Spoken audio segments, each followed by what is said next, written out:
Welcome to Eye Level to High Level, where real talk meets real results. I'm Jimmy Rios, and each week we break down the mindset, money moves, and strategies you need to elevate your life and business. Let's level up. Welcome to the Eye Level to High Level podcast.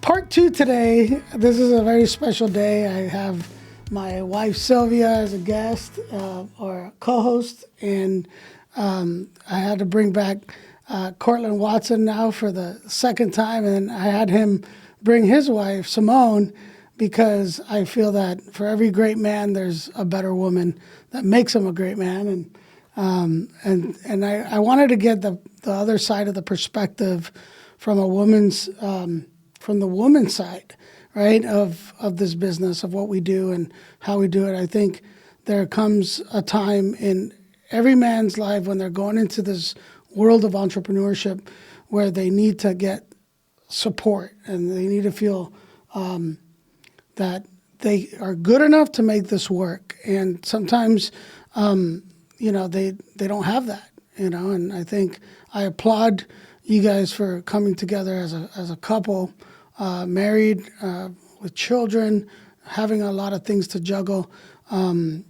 We can attest to that because, it'll be 10 years married on February 26th, 7th.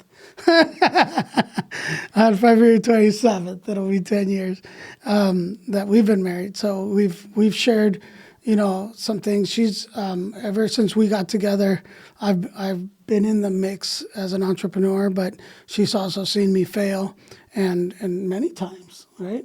And she's like, "What are you gonna do now?" We're like, never in a I was like, we should keep a collection of all your different business cards you've had. Never in a negative way, but it was kind of like, okay, what are you gonna do this time, and sometimes I felt like she was kind of throwing in the towel, like, this is it, I'm done, I can't do this anymore. But it was just maybe her insecurity and not having that steady paycheck that comes with having a 9 to 5 that made her feel that way. But I think, as she's been now a part of this team and working on her own, she's found a lot of freedom in doing what she's doing. And I don't think she can see, I don't know, tell us. Well, I'll jump in real quick. Yeah. So, I used to always, be on you about, you're always on the phone, you need to make time for this and that and the other thing. And it wasn't until that I finally left my 9 to 5 and I started working with you and doing my own things that I came to realize, okay, I now understand, because there would be nights where I'd be up till 11, 12 o'clock working. Yeah. Just because I wanted to get things done. I didn't want to leave things undone. Right. So I would be up late working. So it wasn't until then that I understood. So I had been giving him a hard time all that time. But now I kind of... The shoe's on the other foot. So then she had to be part of that and see it and experiment it. Now, for you guys, I want you guys to tell us a little bit about, your business. Right? Give us some color on what you guys have done, and then let's elaborate on that, because I really, there's those out there that are listening that never got to hear the first show with me and Cortland, and so I want to hear it from Simone's side. What do you do, and give us some color on that. Yeah, so we have a few different businesses, but I'll speak to the one that was kind of my baby. So since I homeschool my children, I started this Facebook group for Arizona parents who homeschool and use the government grant that's given to homeschoolers. So, and basically, if you're not familiar with ESA, if you homeschool, instead of your tax money going to the public school where your child would have attended, that a portion of that money comes to the parents to then use, and they're allowed to use it on curriculum, school supplies, field trips, things that are of educational value to your children. So with this program, there were tons of hoops that you have to jump through, and you have to do all this paperwork, and there's like a lot. You have to make sure that the things that you're buying are approved items. Everything you purchase has to have a curriculum attached with it when you submit it for reimbursement. Like if you want to buy pencils for your kids, you have to somehow find or make a curriculum that says, this is how this pencil is going to help my child learn algebra. And it has to include pencil on the needed item list on the curriculum. Like it's crazy. Wow. So I created this Facebook group where parents could come and just ask questions. And every day these parents are asking like, hey, is this an approved item? Is this approved? Does anyone know? Does anyone have a curriculum for this? And every day I was approving like 30 plus posts from parents. And every day I was getting like 30 plus requests to join this group. And it's stayed consistent with that. It has just been Wow. growing like crazy over the past couple of years. Um, and so I mean, I kind of just like let it do its thing, and I don't really even know. Oh, my original plan with it was to just do like affiliate Affiliate. marketing. So Okay. I could just be like, hey, this is a good product and this is what I recommend. And I wanted it to be true to what I really truly loved and like used in my own home. So I thought, cool, I'll build a community and then I'll get some sales off of their clicks. Turns out that's like the least effective way to make money. And I realized once I had this huge community that I needed to do something with it. And so together, Cortland and I like bounced around a lot of ideas of how can we harness this community that we just built and like turn it into something. So eventually, down the road, it has now turned into, it started off with, all right, let's offer homeschool classes to people locally here where we're at. And because it's hard to find classes for kids during school hours, and they're all offered after school. And I like my evening hours to just be at home, winding down. I don't like having to go do stuff. And so we're like, all right, that's a need. Our community has like no resources for children. So we started by hiring teachers, getting a group of people, putting them together, and making these classes happen every week. Right now we have Spanish and art. Um, and then we're like, okay, this is cool, but it's also a lot of work to manage these classes. Definitely not what we want, like long term. How can we build something that is more passive income where we can just step back and let it do its thing? So then we built with our friend who's an amazing web developer an app, and basically, this is the most amazing app ever for this community because all those questions that people were asking, is this approved? Yes or no? Does anyone have a curriculum? We built a tool that auto generates curriculum. You just write the one word that you need. It also, we taught it the Arizona handbook for Wow. ESA. So it knows all the laws, all the rules you have to follow. So you can like ask it questions. There's a community feature, there's a monthly blog that goes over all the questions that people are constantly asking. Anyway, so there was this huge need, and we built this amazing tool that is now going to be able to just automatically help those people. And aside from obviously the cost that it costs to get one of these classes, is there like a subscription based model with the app to Yep. be able to use those features and Yeah. everything? That's Yeah, so awesome. the classes are like a monthly renewal. You're just in them until you're not. And then the app is you can do a monthly option or an annual. And yeah, it's a subscription based. Yeah, that's awesome. You guys, have you had to delegate a lot of this stuff out to other parties to help you? I know you mentioned that you have a web developer.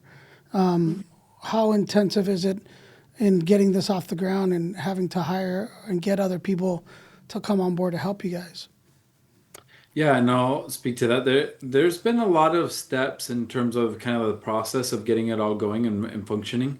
One of the biggest pieces was we found a developer that was willing to work with us, hired them, and then we started working on just kind of creating everything, crafting everything to meet our vision. But then the next piece was being able to see, okay, let's get it into people's hands, and then let's start testing the product. Let's start getting feedback. And then after that, being able to make all the edits and then starting to market and put out the tool. And that process has just been us. We are the only ones who do this. It's just us in our business, and then we have our developer, and then we hire out kind of experts to help with teaching the classes. But Nice. the part that has been by far the most difficult is just that kind of going from people who are not known to people who now have this tool that's capable of making everything so much easier. That's amazing. I love it because you guys found a problem in an area. If this problem exists, how do you find the solution? And you guys went into that, and I always feel that as an entrepreneur, that's one of the biggest things is you need to find the problem, you need to address a problem, and then find a way to make it, find the solution, but make it attainable, right? So it's not out of people's grasp to want to find, those solutions. And I mean, we see it a lot in Maricopa with homeschooling, but I think it's starting to happen more where we're starting to hear with technology and AI and all these different things. The fact that a lot of people are not happy with what's happening in our schools and everything there, that's a whole nother show, but it forces and causes a problem as parents in how do we educate our kids? How do we get better education for our kids, right? And as entrepreneurs, we think differently and how, what we feel through morals, values, and other observations of how we can raise better kids for the future, right? I think these generations get they get beat up a lot because, they're not like the older generations, but I'd look at things differently because, those generations didn't have a lot of the technologies that we do now. So we would have to go find the solution, through books and asking and being the way we were to find it. Now you go on Google or ChatGPT and you're getting information, sometimes overload, right? Our kids have access to that, but at the same time, you can have the opposite where there's a lot of bad things that can come into their sphere.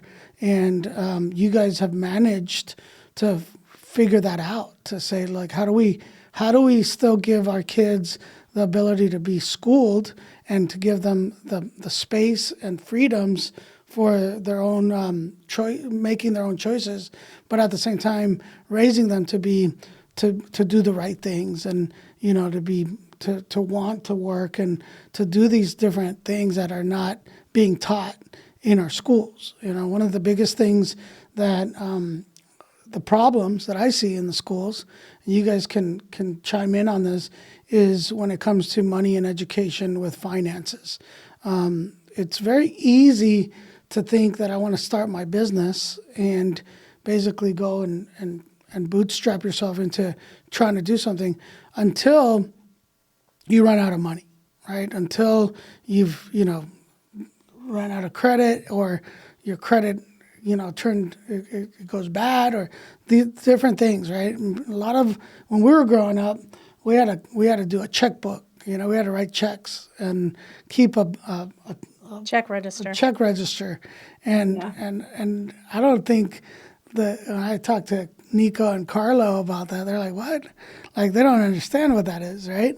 But it's important to understand the assets. What is an asset? What's a liability? The pluses and the minuses, right? For you guys, I want to talk a little bit about this. Like, how did you guys manage to organize yourself to fund your business? And then what were some of the best and worst financial decisions you've made? And ultimately, what would you tell someone starting that has limited capital? Good stuff. Good stuff. This is and this is the part that's hard for everybody. This Yes. is the part that's really difficult. I did want to say one more thing before jumping into this, and I'll answer that question. Um, right, finding a need or finding a hole in the system to be able to provide a product is a wonderful business. But I think that one of the things also that has made this a good adventure for us and also for a lot of people in terms of successful businesses is that they understand that if they are experiencing difficulty with something, that they're not unique in that difficulty, right? Right. Yeah. Where people, and just making up an example, right? Or I'm not even gonna make one up, just us. We homeschool. Right. We wanted something for our kids. So instead of just waiting around, we did it and we made it happen. And I think that there's so much of that entrepreneurs need to understand is that if you're experiencing a problem, you should go out and try to figure out how prevalent that is with everybody else, right? Are Right. they also experiencing these problems? And if you come up with a solution to that problem, it may serve many other people as well. So then back to this question of the financial kind of elements and everything associated there. And um, funding funding our businesses essentially resulted in us using up all of our savings and then also or a lot of the equity that we have in our home. Right. We decided that we were going to just take everything that we have and make it work. Wow. And that's been very scary, and especially traditionally as a man being the one who is expected to kind of meet those Provide. financial obligations and provide, that's been really hard. Yeah. And we're still working through that, and it's going to work out, and it's all going to be all right, but and is still very scary. It I is. mean, and I think that that's one of the things that is so scary about financial risk in terms of starting on business. And Sylvia talked a little bit about this in our last episode. Like the stability of a 9 to 5 is amazing. Right. And just to be transparent, because that's a value that Simone and I have, right? I was making over six figures, working only 180 days in the year. Yeah. And we decided to just not accept that anymore and do what we wanted to do. Yeah. And so we took out everything and just said, hey, and we talked about faith in our last show. We prayed about it and we felt like, hey, let's move forward in faith that this is going to work out. And we're in that journey right now of, hey, Wow. it was hard. It is hard. And we keep moving forward. We keep working to be able to get out of it. And one of the things that also was brought up last show was this concept of having to abandon ship a little bit to go back to make it work. And, to get those finances so that we can continue to pursue this. Um, that's been a discussion that we've had to have, Yeah.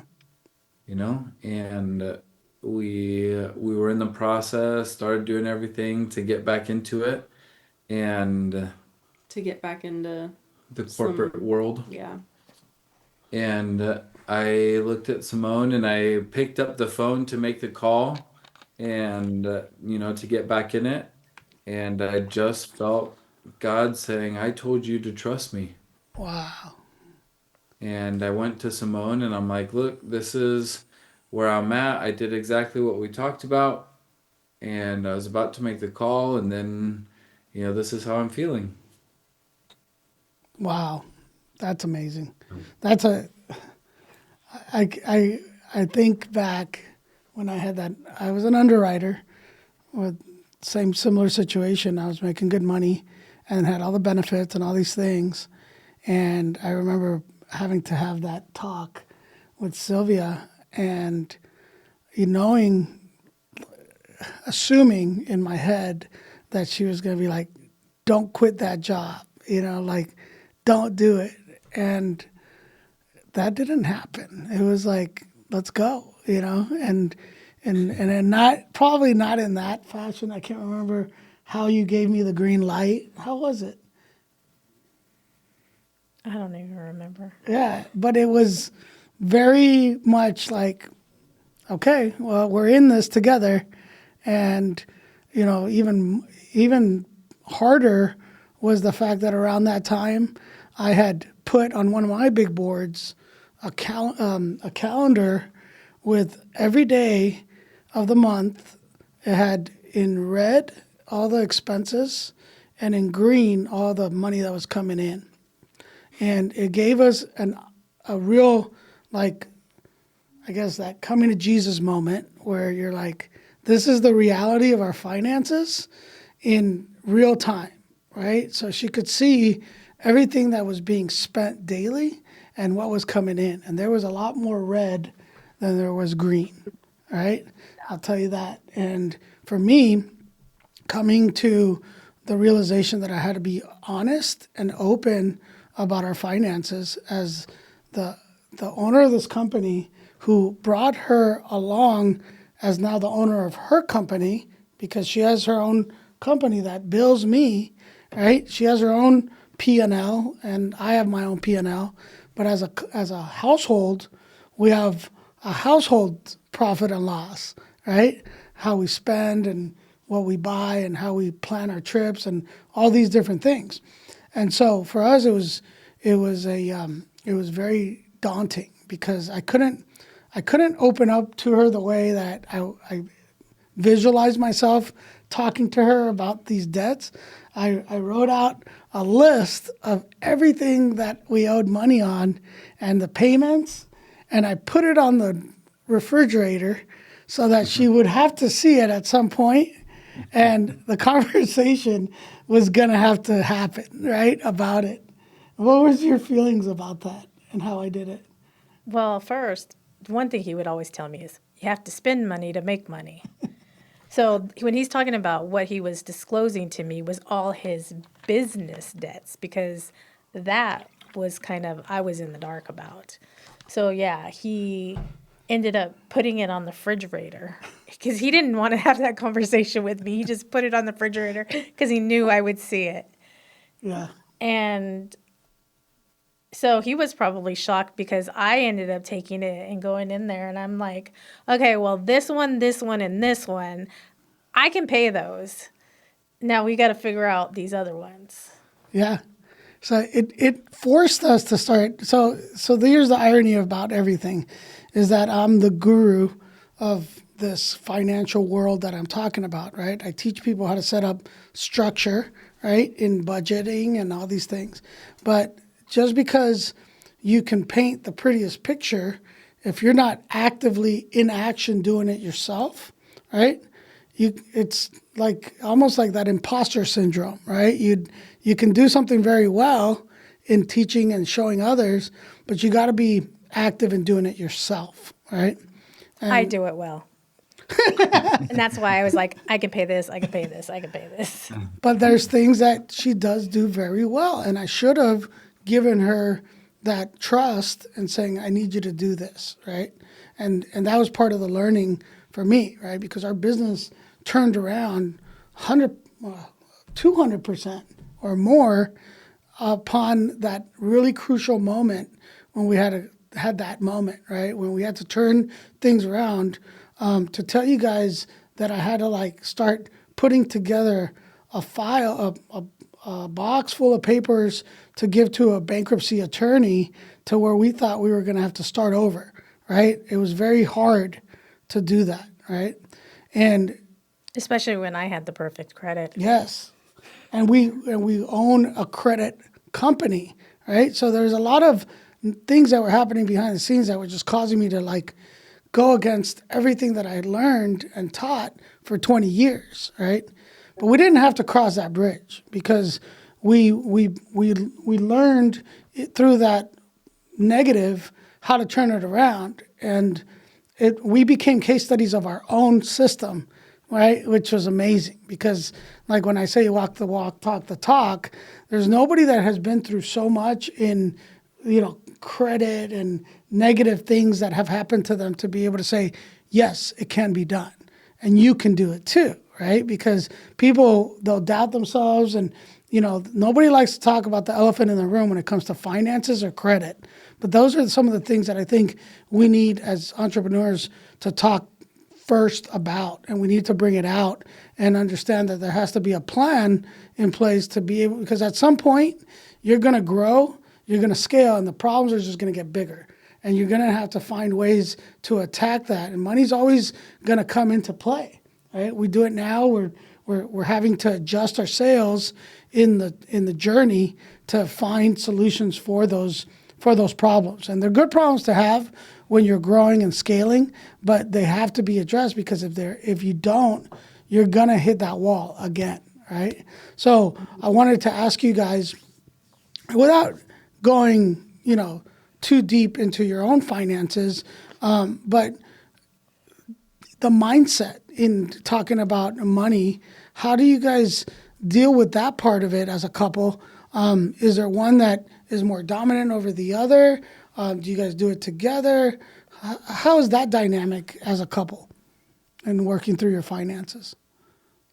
Yeah, and when we first got married, it was what we decided to do was we had a lot of just kind of sitting down in our couple meetings and going over our budget, developing a budget, paper, pencil, just kind of tracking everything like we did with the checkbooks.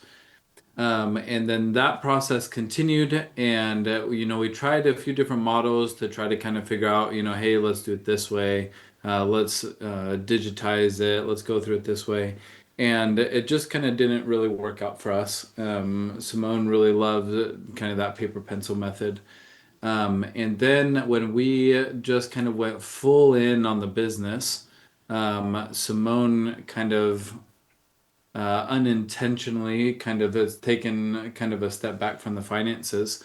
And we've just been kind of operating as I've been kind of spending the time kind of going through and just kind of looking at everything. And that was one thing that was just kind of part of how the dominoes fell.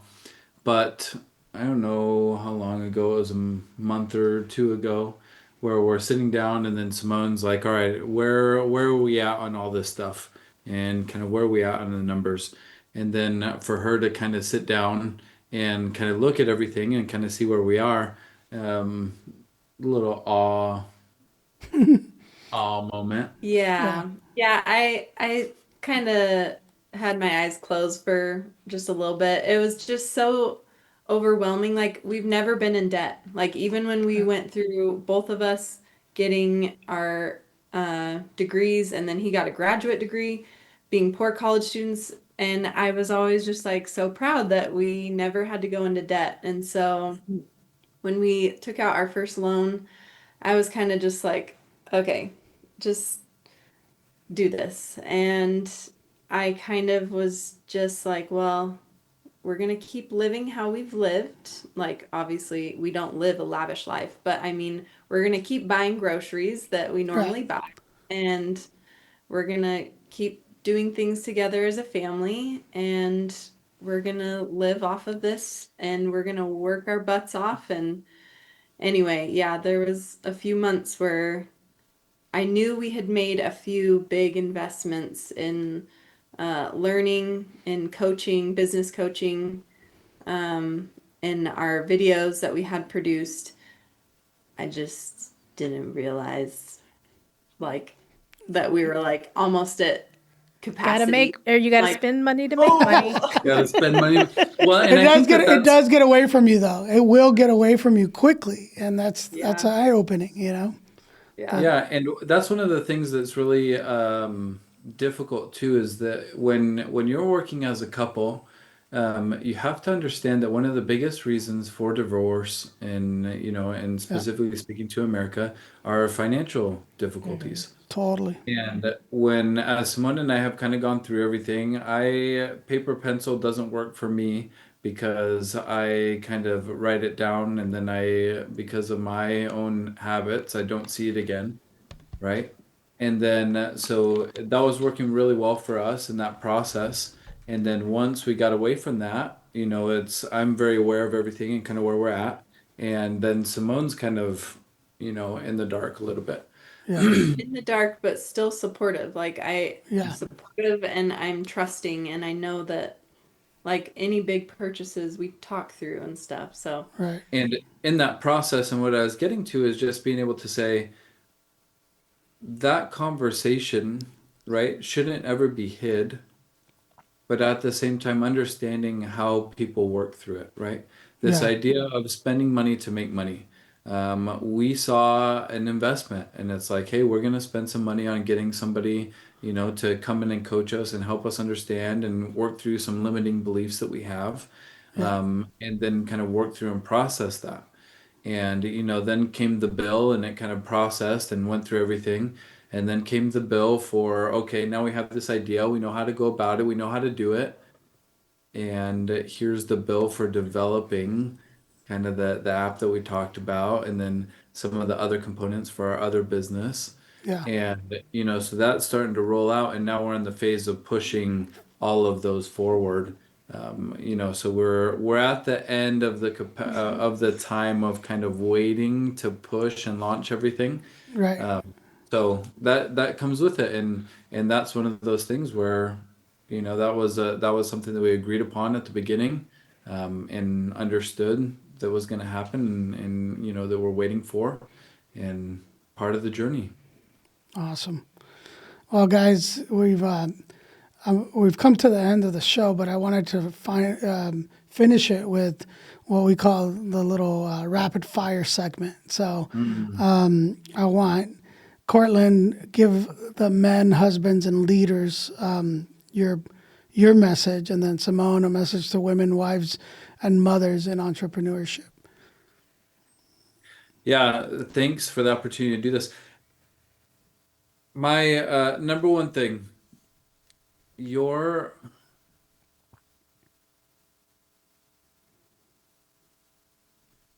your success as an entrepreneur carries no weight on you as a person. You are men, speaking to men, husbands, fathers. Your value does not hang on your bank account. And that would be the message that I would share with people, right? Don't give up, don't give in. Keep working, but also understand that you are valuable regardless of how much money is in your bank account. And Beautiful. understand that through that process, you are good enough. You are capable. You have the capacity to do it. Sometimes we just get punched in the face and we fall down, and we got to kind of take that next step. But your value as a man, as a husband, as a father is not dependent upon monetary success. Love it. Simone? two things came to mind. One for wives who are in a partnership, business partnership, or maybe just their husbands are entrepreneurs. Your husbands need to hear that they're valued more than you think. And they need to hear that they're doing a good job and that they're a good husband, a good father, and provider. Um, and then, second, it's so easy to get caught up in all the different things in life, especially as a mother with young children. But the most important thing is to clearly define your role. What is most important to you? Define it and then stick to it. For me, that meant taking a step back from entrepreneurship at the level that I was doing it, because I was not living up to the level of homeschool awesome mom that I wanted to be when my attention was really focused on the business. And so I had to remind myself what my most important role is. And for me, it is being a mother, and prioritize that. Wow, that's beautiful. Sylvia, give us your 2 cents on any thoughts, ideas that you can give those that listening from your perspective. Just trust in yourself and trust in the Lord that He's going to guide you through whatever you need. Don't give up. Just keep going. Perseverance. That's right. Amen, Sylvia. You guys, thank you for being our guests. You guys were awesome. It makes my show so much easier to manage and host when we have couples like you that can give us so many gems. For everybody listening, thank you for tuning into the I Love at a High Level podcast. Always remember that we could not do anything without our higher power. And everything that we do is because of God and the blessings that He bestows upon all of us to keep doing the things that we're doing. If we think about helping others, we're going to get more out of everything. If we help solve these problems that are out there, have an attentive ear, God will illuminate us with the solutions to help. And that's really my message to everybody. Thank you, guys. Always think about going higher. I love at a high level. We'll talk to you later. Thank you, guys. Thank you. Thanks for tuning in to I Love at a High Level. If you're ready to rise above the average, subscribe, share, and follow us for more ways to take your grind to greatness. Until next time, keep pushing higher.